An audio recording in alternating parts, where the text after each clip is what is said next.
folks? It's your favorite neighborhood Inky man checking in on Inqronicles. What's up, baby? Anyway, so I was in Connecticut recently I went to the UConn graduation. Congratulations, Seisha. Went to see the oldest graduate. Next year I'll be seeing the middle one graduate. And at the same time, got the youngest graduating from high school. So a lot of graduations going on. But it brought me to this thing that I had cut out, a subject that I was going to talk about, actually tied in with what's going on. Subject is, it's basically about the labor market. All right, got a couple of statistics here. I was reading an article. I won't say what newspaper because they ain't paying me, but it was pretty much saying that 1 in 2 new grads are jobless or not using their skills. I thought that was rather important. So in a way, this is a letter to all you grads to pay attention to what's going on right now. And that's about it. So let's see. It said that the labor market has half of the college grads either jobless or underemployed. They aren't using the skills or their knowledge. There are strong demands in science, education, and health, but arts and humanities are floundering. Most future job openings are projected to be in lower skilled positions such as home health aides who are providing specialized attention to services as the U.S. population gets older. Now that right there actually says a lot because one thing I noticed in Connecticut, a lot of people were becoming LPNs, CNAs, dental assistants, because that's where the job market was consistent. You know, you can never, as long as people are getting sick and are dying and needing some kind of health care, especially with this health care reform, and with health care being as expensive as it is, that's not going to go anywhere. And I remember back in the 80s, now my mom is a nurse. Back in the 80s, she used to talk about how there was going to be a nursing shortage. So I see that. Personally, I don't know about you guys. I bet a lot of you that are watching this are in that field. Because that's where the jobs are. You know what I mean? But I thought that was kind of slick that was actually written down. Another one was saying that the job prospects for bachelor's degree holders fell to the lowest level in more than a decade. They had this one guy in there who graduated with a creative writing degree and had to work as a barista for the last 2 years. As he works for this job, he would send out resumes when he first got out of college. He was sending out 3 to 4 resumes a day in his field, and only his prospects were questioning his experience and lack thereof. So here's my thing. This is with that particular thing. So here you're going to school, you're graduating with a degree in whatever you chose, and then you go seek a job with this degree, and the people are saying that are hiring or not hiring, they're saying that you don't have enough experience. So how do you get the experience? If you're going to school, learning about it, and in some cases actually practicing it, how do you get the experience to start a job if you don't have a job? You know, that was always something that used to boggle me when I was in college. That same thing, which, by the way, I didn't finish college. Now, I'm not one to say that you should or shouldn't go to college. Everyone has their own thing. Like I said, I went to college, but I went to college for a semester, and I learned a lot more out of college. A lot more experience out of college. And I actually went to college majoring in art. And then when I got there and some of the classes I had to take, I switched to business admin. So, I mean, we're talking the 90s with that. So what are you going through now as a grad in these 2,000 years, in this 21st century? You know what I mean? What are you dealing with now? Let me go on with some more stuff that came out of this article that I thought was kind of interesting. Some more sound bites, if you will. Let's see. One guy went on to say, said that many people with a bachelor's degree are facing a double whammy of rising tuition and poor job outcomes. Simply put, we're failing kids coming out of college. He said he emphasized that when it comes to jobs, a college major can make all the difference. We're going to need a lot better job growth and connection to the labor market. Otherwise, college debt will grow. You see that cycle? So now you're paying to go to school, to graduate in hopes of getting a job in which you're in the field for. Meanwhile, tuition rates go up. You're owing them pretty much in a lot of cases for the rest of your life, but with the hopes that the job that you get will pay that off sooner than the rest of your life. It's a never-ending cycle. Never-ending cycle.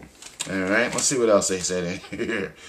It's kind of, I thought this was kind of interesting. Now, I'm not doing this as a way to say don't go to college or don't graduate or anything. All I'm doing is sharing this in hopes that you future college graduates, you college graduates presently, and you past college graduates who can relate to this, just see that someone else is seeing this too. Maybe this will open up a dialogue for us to build on. You know what I mean? Let's see. Another thing here says about 1.5 million or 53.6% of bachelor degrees holders under the age of 25 last year were jobless or underemployed, the highest share in at least 11 years. Broken down by occupation, young college graduates were heavily represented in jobs that require a high school diploma or less. In the last year, they were more likely to be employed as waiters, waitresses, bartenders, and food service helpers than as engineers, physicists, chemists, and mathematicians combined. There were more working in office-related jobs such as receptionists or payroll clerks than in all computer professional jobs. More also were employed as cashiers, retail clerks, and customers representatives than engineers. According to government projections released last month, only 3 of the 30 occupations with the largest projected number of job openings by 2020 will require a bachelor's degree or higher to fill a position, that being teachers, college professors, and accountants. Most job openings are in professions such as retail sales, fast food and truck driving, jobs which aren't easily replaced by computers. Open your eyes, grads. Open your eyes. Now, me being in my near 40s, I see that the job market is not there. So what I'm looking at is creating jobs. It's not hard to do. Not hard to do at all. Now, I'm not doing it yet, but I'm in the process, and I know that it's going to happen. I mean, I could be hiring people to film this. I could be hiring people to write what I'm talking about. You know what I mean? But, of course, it's going to require some capital. But with true faith and knowing that it's going to happen, it's going to happen. That could be the same for people that are graduating. You know, you will look up on something if you put your nose to the grindstone, which, by the way, is where people get the term grinding from. But either way, I mean, my solution to this, I brought it up as a problem, but my solution to this is we need to create jobs. We need to create jobs. We need more people to start businesses locally, nationally, whatever the case may be. Because as you see, a lot of the jobs are going to people who are just coming into the country, who are willing to fight for it. You know what I mean? And even in those positions that they're pointing out, you're seeing a lot more, let's be blunt about it. You're seeing a lot more Indians that are being doctors and pediatricians and OBGYN. You're seeing them excel in that. Now, what's going on with that? I don't know. They have a strong work ethic. I will say that. I will not knock any Indian that's doing that.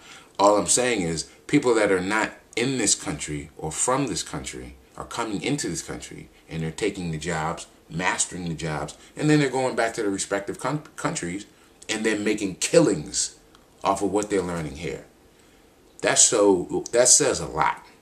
It says a lot. We need to wake up, people. That's pretty much it. Let's create jobs. Let's support our local employment pool. All right? That's just what I have to say on the whole subject. What do you have to say on that? Hit me up, Inqronicles at yahoo.com, Inqronicles at yahoo.com. Stay tuned for some more stuff. With it being Mother's Day, I figured let me run down the Mother's Day shout-out list. You ready? Here we go. Oh, hopefully you like my duds. I had to go and get dressed up for this because I didn't want to be disrespectful. Can you dig it? So first of all, I want to give a happy Mother's Day shout to my wife, Savitra, to my mom, Diane Smart, my stepmom, Debbie Holmes, and let me go on with the rest of the list.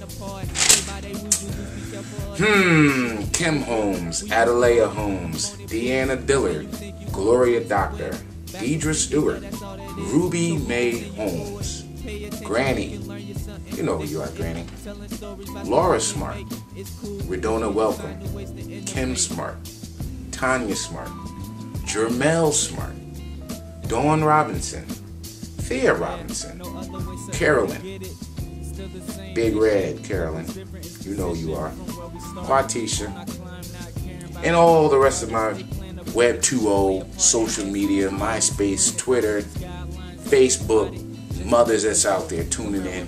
Happy Mother's Day. Happy Mother's Day.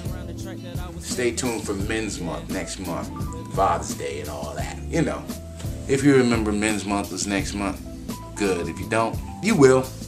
Again, happy Mother's Day to all you mothers.